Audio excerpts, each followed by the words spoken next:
Good evening from Los Angeles, and we begin with a special comment on this day's ominous, almost indescribable events. It is one of the great, dark, evil lessons of history. A country, a government, a military machine can screw up a war 7 ways to Sunday. It can get thousands of its people killed. It can risk the safety of its own citizens. It can destroy the fabric of its nation. But as long as it can identify a scapegoat, it can regain or even gain power. The Bush administration has tonight opened this Pandora's box about Iraq. It has found its scapegoats, Hillary Clinton and us.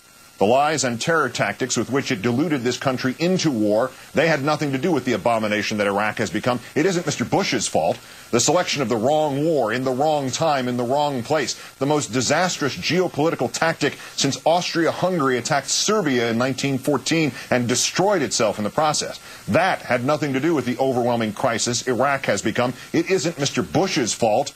The criminal lack of planning for the war, the total jump off a bridge and hope you can fly tone to the failure to anticipate what would follow the deposing of Saddam Hussein, that had nothing to do with the chaos in which Iraq has been enveloped. It isn't Mr. Bush's fault.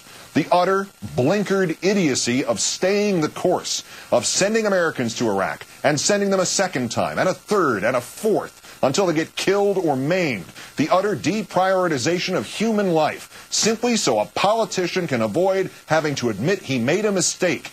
That had nothing to do with the tens of thousands of individual tragedies darkening the lives of American families forever. It isn't Mr. Bush's fault. The continuing, relentless, remorseless, corrupt, and cynical insistence that this conflict is somehow defeating or containing or merely engaging the people who attacked us on 9/11. The total Alice through the looking glass quality that ignores that in Iraq we have made the world safer for al-Qaeda. It isn't Mr. Bush's fault.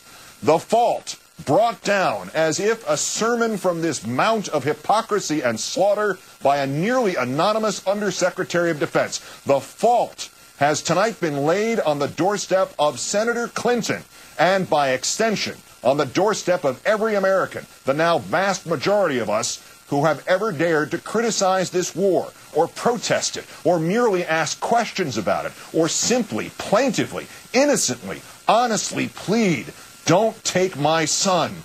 Don't take my daughter."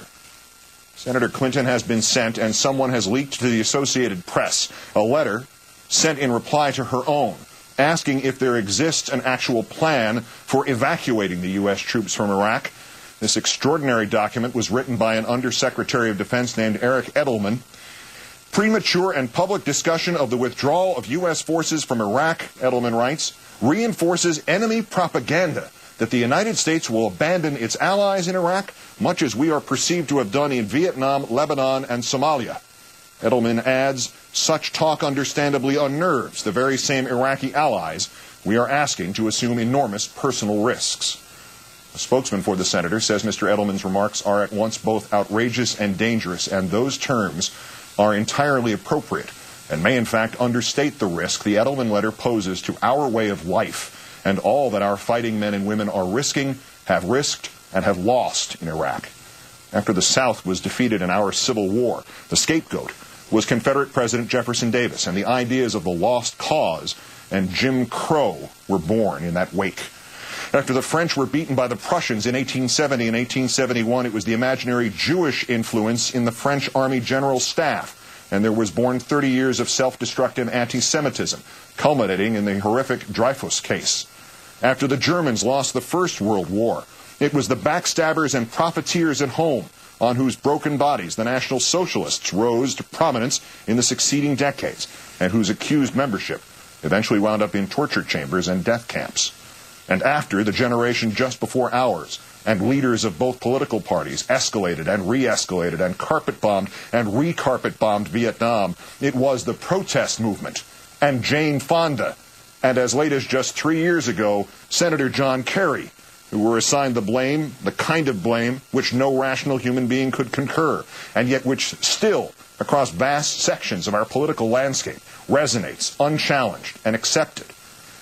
And now, Mr. Bush, you have picked out your own Jefferson Davis, your own Dreyfus, your own profiteer, your own scapegoat, not for the sake of this country, not for the sake of Iraq, not even for the sake of your own political party, but for the sake of your own personal place in history. But in reaching for that place, you have guaranteed yourself tonight not honor, but infamy. In fact, you have condemned yourself to a place among that remarkably small group of Americans whom Americans cannot forgive.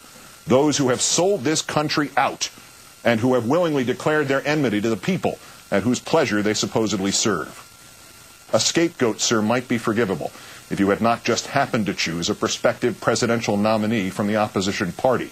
And the accusation of spreading enemy propaganda that the United States will abandon its allies in Iraq, much as we are perceived to have done in Vietnam, Lebanon, and Somalia, might be someday atoned for, sir, if we all didn't know, you included, and your generals, and the Iraqis, that we are leaving Iraq, and sooner rather than later. And we are doing it even if to do so requires first that you must be impeached and removed as President of the United States sooner rather than later. You have set this government at war against its own people and then blamed those very people when they have said enough. And thus it crystallizes, Mr. Bush. When the Civil War general Ambrose Burnside ordered a disastrous attack on Fredericksburg in which 12,000 of his men were killed, he had to be physically restrained from personally leading the next charge himself.